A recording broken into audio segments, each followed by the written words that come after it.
नमस्कार दोस्तों, स्वागत है आपका एक बार फिर से भारत समाचार के हमारे इस खास कार्यक्रम में जो आधारित है कानाफूसी गपशप और सत्ता के गलियारों की हलचल पर। तो बहुत सारी चटपटी खबरें हैं, चलिए शुरू करते हैं पावर सेंटर।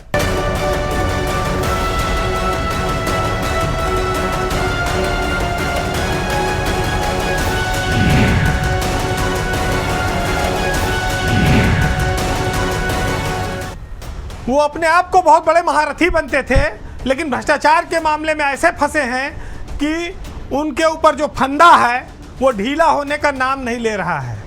बात उत्तर प्रदेश में भ्रष्टाचार के मामले में फंसे और निलंबन झेल रहे सीनियर आईएएस अधिकारी अभिषेक प्रकाश की है। अभिषेक प्रकाश पर कानूनी शिकंजा फिर कसा गया है एक बार, और इस बार उनके सरकारी विभाग द्वारा कसा गया है। इन्वेस्ट यूपी में जो घूसखोरी कांड हुआ था और लखनऊ के भटगांव इलाके में डिफेंस कॉरिडोर के मामले में जो जमीन घोटाला हुआ है, उनके खिलाफ अब चार्जशीट दी गई है। एक साथ उनको दो मामलों में चार्जशीट थमाई गई है और ये चार्जशीट नियुक्ति विभाग, जो उनका पेरेंटल विभाग है, उसके द्वारा दी गई है। इस आरोप पत्र का जवाब अभिषेक प्रकाश को 1 महीने के अंदर देना होगा। वैसे तो उनके खिलाफ चार एजेंसियां जांच कर रही हैं, लेकिन पहली बार उन्होंने आरोप पत्र लिया है। अभी तक वो किसी एजेंसी के सामने ना तो बुलाने पर आ रहे हैं, ना वो पेश हो रहे हैं। यह आरोप पत्र बहुत महत्वपूर्ण हो जाता है। अब जब इसका जवाब आएगा तो सरकार इस मामले में यह तय करेगी कि इसकी जांच किससे करानी है और इसके लिए जांच अधिकारी किसे नियुक्त करना है। लेकिन आप ये जान लीजिए कि अभिषेक प्रकाश एक सचिव स्तर के अधिकारी हैं, तो जब भी उनकी जांच होगी तो उनसे सीनियर यानी कि प्रमुख सचिव या एसीएस लेवल का कोई अफसर इसमें नियुक्त होगा। अभिषेक प्रकाश पिछले 20 मार्च से निलंबित हैं। उत्तर प्रदेश में 1 करोड़ से ज़्यादा की घूसखोरी का आरोप है उनके एक बिचौलिए पर। उसी ने उनका नाम लिया था और उसके बाद एसआईटी गठित की गई, पुलिस में एफआईआर हुई, विजिलेंस की जांच चल रही है, लेकिन इन तीनों के सामने वो नहीं आए। इधर जब विभागीय स्तर पर जो जांच चल रही थी उसमें उनको अब चार्जशीट हुई है। तो ये कहा जाए कि जो तीनों एजेंसियां बाकी हैं वो 4 महीने में ढाक के 3 पांत वाली स्थिति में हैं। उनकी विभागीय जांच की तुलना में प्रगति 0 है और ये नियुक्ति विभाग ने इस मामले में संदेश साफ कर दिया है, क्योंकि ऐसे मामले में चार्जशीट बिना उच्च स्तर की सहमति के जानकारी के नहीं दी जाती है। आप ये कह सकते हैं कि बाकी एजेंसियां अभिषेक प्रकाश को फायदा पहुंचा रही हैं। जिसने सारा कर्म किया, कुकर्म किया, वो बाहर खुला आम घूम रहा है, और जिसका नंबर दे के पैसा दिलवा दिया वो आदमी आज 4 महीने जेल में पड़ा है। मतलब मजा मारे गाजी मियाँ धक्का साए धपाली, ये नहीं चलेगा। अभिषेक प्रकाश के मामले में कब तक सरकार की एजेंसियां दोहरा रवैया अपनाएंगी? उनको इस दोहरे रवैये से बचना होगा, क्योंकि अब जांच में तेजी आ गई है और ये तेजी मूल जो मुख्य आरोपी है उस पर आई है। नीचे के लोगों पर कार्रवाई करके कितने दिनों तक मामले को टालेंगे आप? जवाबदेही तो मुख्य व्यक्ति की है जिसने व्यापारी को निकांत जैन का नंबर दिया था, जिस अफसर ने, उसका नाम है अभिषेक प्रकाश।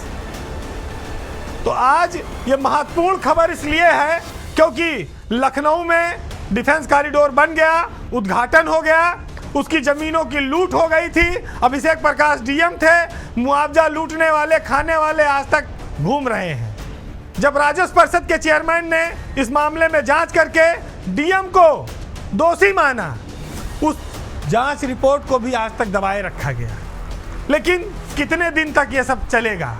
जब पोस्टिंग मजबूत होती है, सरकार के निकट की होती है, तो वहाँ आपको कोई टच नहीं करेगा।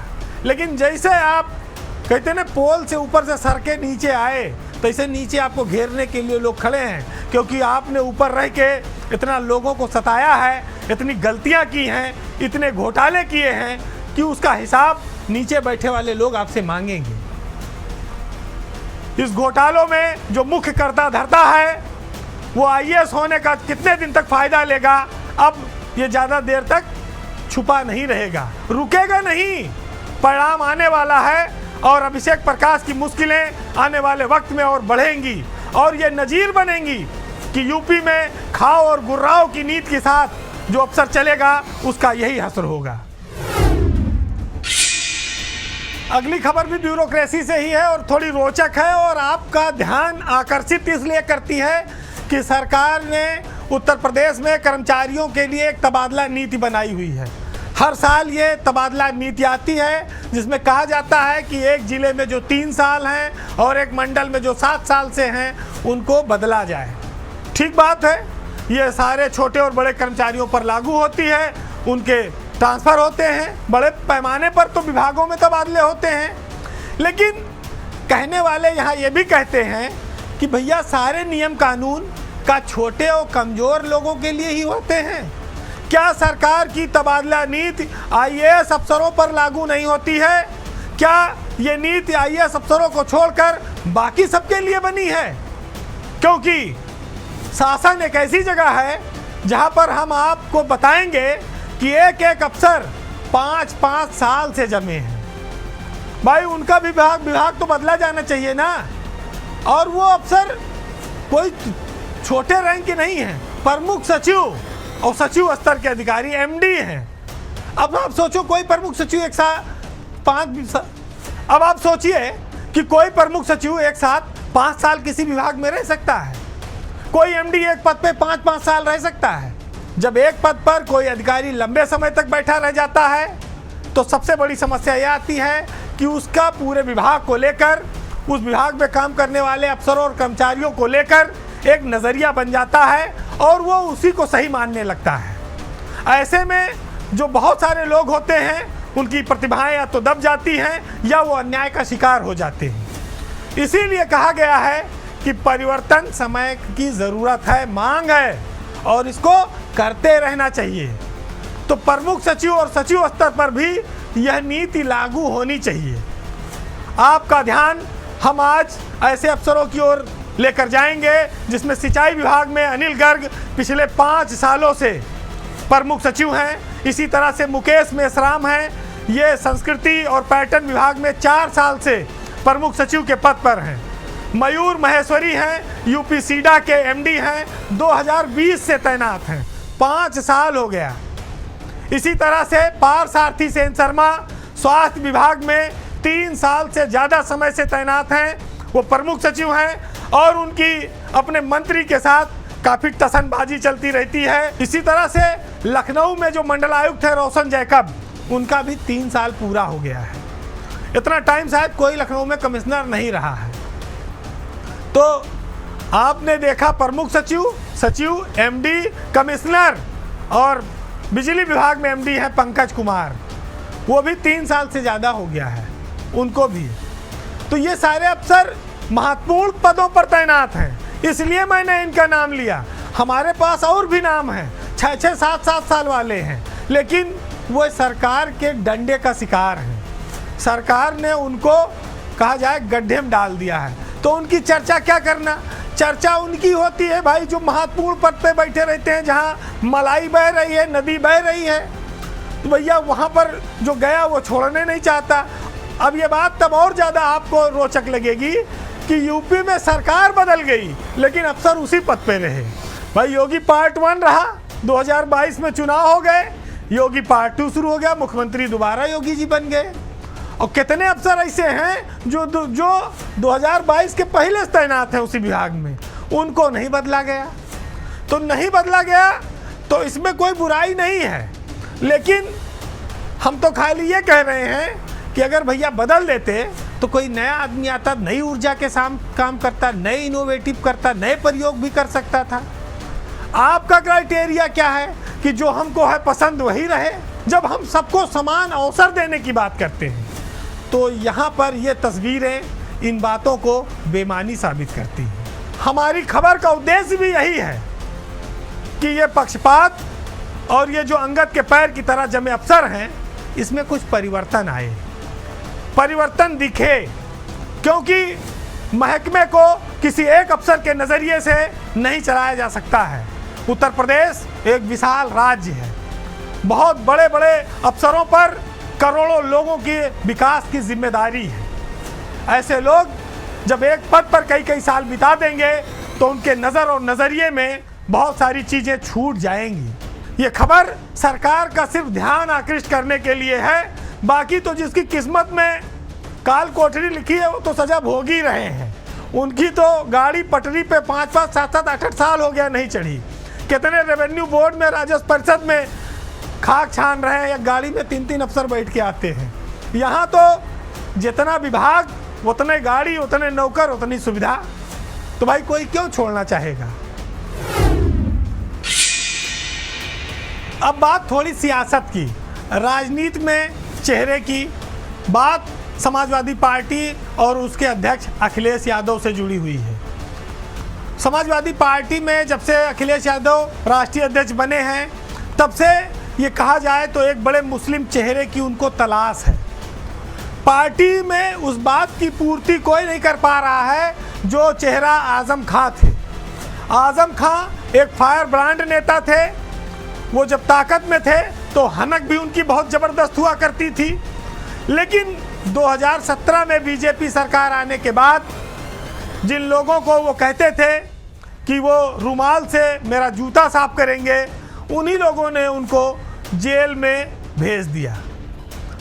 तनखैया से लेके जो उनके जितने जानी दुश्मन थे सब उनके साथ एकजुट हो गए और उनके आज तक वो जेल की हवा काट रहे हैं। ऐसे में समाजवादी पार्टी के पास एक वैक्यूम सा हो गया है किसी बड़े मुस्लिम चेहरे के लीडर का। खास तौर से पश्चिमी उत्तर प्रदेश में जहां एक बहुत बड़ा वोट बैंक है मुस्लिमों का। आजम खां के जाने के बाद जब हम कुछ चेहरों पर नज़र दौड़ाते हैं तो उसमें देखते हैं कि इकरा हसन, एसटी हसन, रहमान बर्क, ये सब कुछ चेहरे हैं जो समाजवादी पार्टी में मुसलमानों की नुमाइंदगी को आगे ले जा सकते हैं, क्योंकि ये नौजवान लोग हैं और इनके अंदर ऊर्जा है। सोशल मीडिया पर भी इनकी बहुत बड़ी एक फॉलोइंग है। समाजवादी पार्टी में मुस्लिम चेहरे की दरकार इन दिनों इसलिए भी ज़्यादा महसूस की जा रही है क्योंकि कांग्रेस की ओर से इमरान मसूद का हमला लगातार बढ़ रहा है। कांग्रेस जितना मुसलमानों के बीच में पैठ बनाएगी उसका सीधा नुकसान अखिलेश यादव की पार्टी को होगा। तो ऐसे में इकरा हसन समाजवादी पार्टी की एक नई उम्मीद बनकर उभरी है। अभी जो सहारनपुर में एडीएम के साथ घटना हुई जिसमें इकरा हसन को अपमानित किया गया, उसका पश्चिमी उत्तर प्रदेश में अच्छा असर नहीं गया है। जनता ने प्रशासन के खिलाफ इसमें इकरा हसन का साथ दिया है। तो जो शालीनता के साथ इकरा हसन ने अपनी बात रखी है उससे वो और मजबूत नज़र आई हैं। ऐसा माना जा रहा है कि इकरा हसन अभी राजनीति की पहली सीढ़ी पर चढ़ी है। अभी उनका कैरियर काफ़ी लंबा है और उनके पीछे एक ग्लैमर भी है। वो विदेशों में पढ़ी हैं, शालीन हैं, लोगों से मिलने जुलने में सहज हैं और अपनी बात को बहुत ही सरलता से रखती हैं। ये उनकी ताकत भी बन सकता है और समाजवादी पार्टी को इसमें पोटेंशियल भी नज़र आ रहा है। आप ये कह सकते हैं कि समाजवादी पार्टी के लिए इकरा हसन भविष्य का एक बड़ा मुस्लिम चेहरा बन सकती है। ये अखिलेश यादव को तय करना है कि पश्चिमी यूपी में वो एक बड़ा मुस्लिम लीडर तैयार करें जो आने वाले वक्त में राष्ट्रीय फलक पर उनकी पहचान को और मजबूत करें।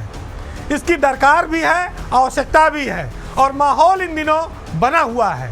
इस माहौल का फ़ायदा उठाकर सियासत में ऐसे नामों को आगे बढ़ाना चाहिए, उनको चमकाना चाहिए। कद के हिसाब से अभी इकरा हसन एक सांसद ही हैं, लेकिन लोकप्रियता के मामले में उनके पास करोड़ों फॉलोअर हो चुके हैं। अभी तक वो अपने संसदीय क्षेत्र तक ही सीमित हैं, लेकिन सपा में जिस तरह से उनकी डिमांड बढ़ रही है वो करोड़ों जन आकांक्षाओं को पूरा कर सकती हैं। इतना उनके अंदर क्षमता है, पोटेंशियल है। महिला होने के साथ साथ उनका शालीन और शांत स्वभाव जनता को उनकी ओर आकर्षित करता है। उनके अंदर राजनीति की एक लंबी पारी खेलने की क्षमता दिखाई पड़ती है। अखिलेश यादव को उनको सियासत में और परिपक्व बनाकर भविष्य का एक बड़ा सितारा तैयार करना चाहिए। ये जो सियासत है उत्तर प्रदेश में, खासतौर से पश्चिमी यूपी में, जब से राष्ट्रीय लोकदल भाजपा के साथ गया है उसके बाद से समाजवादी पार्टी के लिए इकरा हसन एक बड़ी ताकत बन सकती हैं, एक बड़ा चमत्कार कर सकती हैं।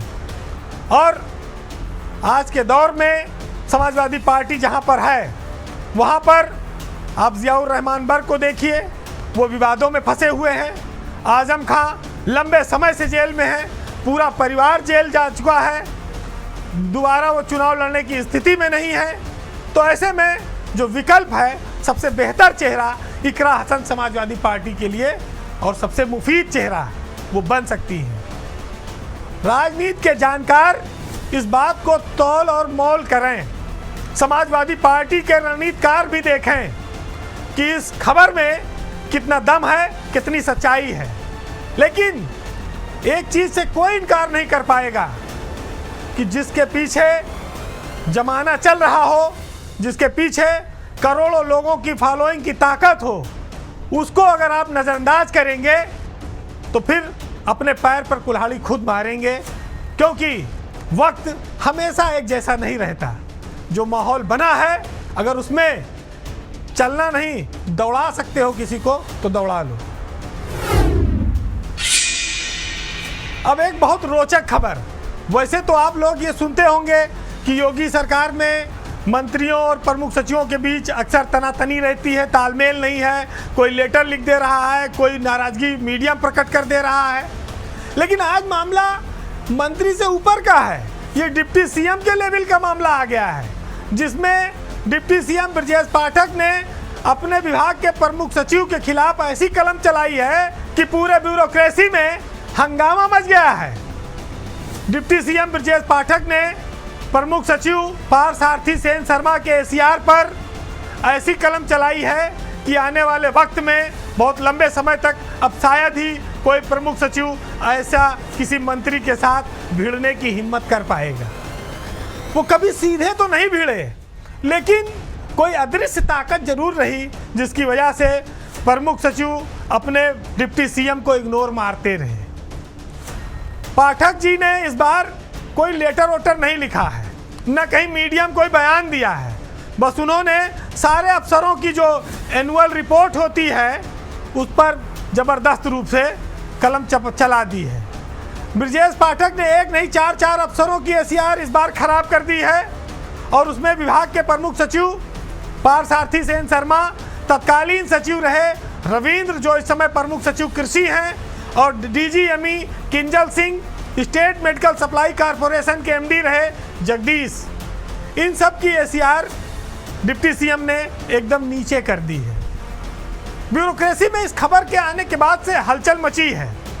अधिकारी अब मंत्री के हाथ जोड़ रहे हैं और अपनी कार्यप्रणाली में सुधार के लिए उनसे अनुनय विनय कर रहे हैं। और ये बात भी अब सबको साफ हो गई है कि ब्रजेश पाठक अभी शायद यहाँ रुकेंगे नहीं।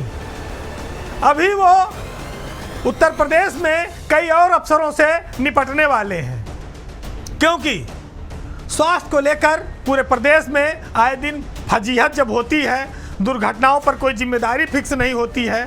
मंत्री एक राजनीतिक व्यक्ति होता है, उसकी जवाबदेही जनता के बीच होती है। रोज सैकड़ों लोग काम लेकर आते हैं। लोग तो यहाँ तक कहने लगे थे कि पाठक जी के पास तो होम्योपैथी की गोली है, जो जाओ उसको चाटी खिला देते हैं, चले आओ, काम धाम होता नहीं है। लेकिन ये बात अब लोगों के समझ में आएगी कि अफसरों की अड़ंगेबाजी के चलते योजनाओं पर क्या असर पड़ता है, और मंत्री काम न करा पाने का जो दर्द है वो दिल में लिए घूमते रहते हैं।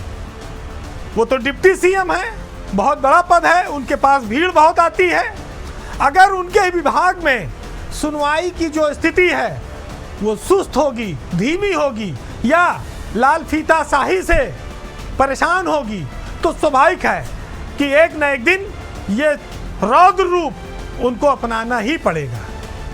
आज मंत्री ने अपने प्रमुख सचिव के एसीआर पर 10 में से 4 नंबर दिया है, जो सबसे खराब माना जाता है, और ये आसान नहीं है कोई इसको ठीक कर पाएगा। पार्थसारथी सेन शर्मा को डिप्टी सीएम ने 4 नंबर दिया है, रविंद्र को 7 नंबर दिए गए हैं, किंजल सिंह को भी इसी तरह से 7 नंबर दिया गया है, और जो मेडिकल सप्लाई कॉरपोरेशन के एमडी थे जगदीश, वो तो खैर अब ट्रांसफ़र होकर गृह विभाग में चले गए हैं, लेकिन उनकी एसीआर भी मंत्री ने बेहद ख़राब कर दी है। प्रमुख सचिव की तो इंटीग्रिटी पर भी मंत्री ने लिखा पढ़ी कर दी है।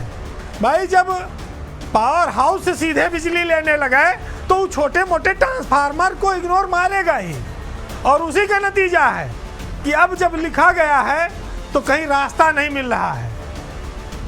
हालत ये हो गई है कि प्रमुख सचिव विभाग से रुखसत होना चाहते हैं। मुख्यमंत्री के स्तर पर पार्थसारथी सेन शर्मा की एसीआर को ठीक कर दिया गया है, ये भी आप जान लीजिए, 9.8 नंबर दे दिए गए हैं। लेकिन संकट अभी पूरी तरह से टला नहीं है।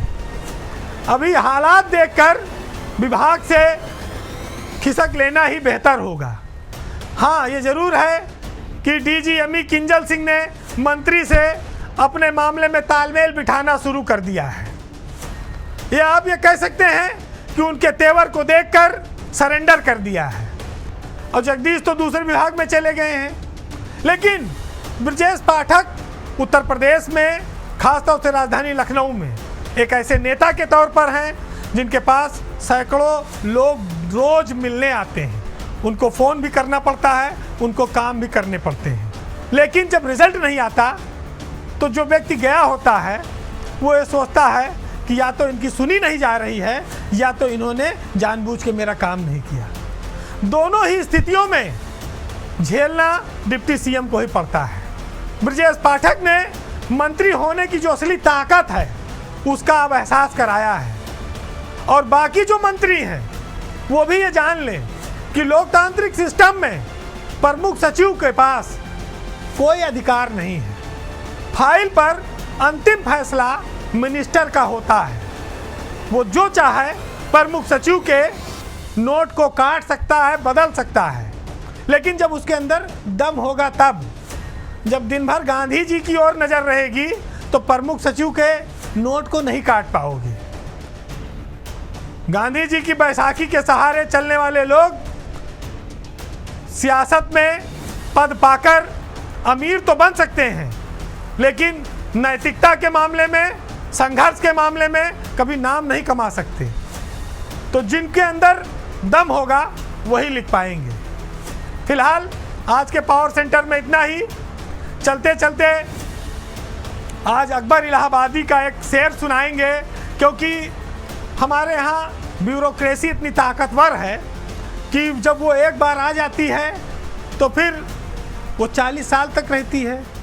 तब तक कई बार मंत्री बदलते हैं, सरकारें हैं, आती हैं जाती हैं। मजबूरियों का नाम कई बार सरकार में मंत्री भी रखा जाता है, हमेशा गांधी ही नहीं होता है।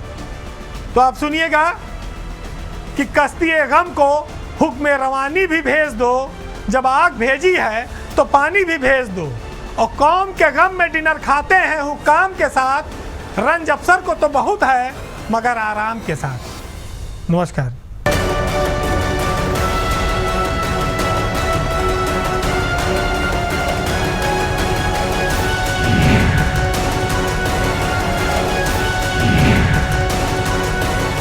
This program is co-powered by